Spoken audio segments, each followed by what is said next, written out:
যথারীতি সামনে বলদেব, মাঝে সুভদ্রা আর শেষে জগন্নাথ দেবকে নিয়ে শুরু হয়েছে সনাতন ধর্মাবলম্বীদের এবারের রথযাত্রা। স্বামীবাগের ইস্কন মন্দির থেকে শুরু হয়ে নগরীর বিভিন্ন সড়ক প্রদক্ষিণ শেষে ঢাকেশ্বরী মন্দিরে গিয়ে থামে রথ। রোববার দুপুর ৩টায় ভারতীয় উপ হাই কমিশনার পবন কুমার তুলসী দাসের যজ্ঞের মাধ্যমে রথযাত্রার উদ্বোধন করেন। পরে রথযাত্রায় অংশ নেয় নানা বয়সী পুণ্যার্থীরা। চট্টগ্রাম, ঢাকাতে প্রথমবার রথযাত্রা দেখতে আসছি, খুবই ভালো লাগছে। আমরা ভক্তের সাথে, ভগবানের সাথে আমরা মিলেমিশে একত্রে হয়ে পড়বো এই রাস্তায়। রথযাত্রা উপলক্ষে 9 দিনব্যাপী ধর্মীয় অনুষ্ঠানের আয়োজন করেছে ইসকন। যাত্রায় অংশ নিতে দূর দূরান্ত থেকে ছুটে এসেছে জগন্নাথ দেবের ভক্ত অনুসারীরা। স্রষ্টার কাছে করছেন শান্তির প্রার্থনা। পৃথিবী যাতে শান্তিপূর্ণ থাকুক, সবাই ভালো থাকুক, সবার মনের আশা পূরণ হোক।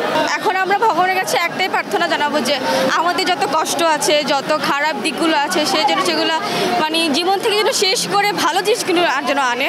15ই জুলাই উল্টো রথে একই পথে নিজ গৃহে ফিরবেন জগন্নাথ দেব। কায়েস রাহাত, দেশ টিভি, ঢাকা।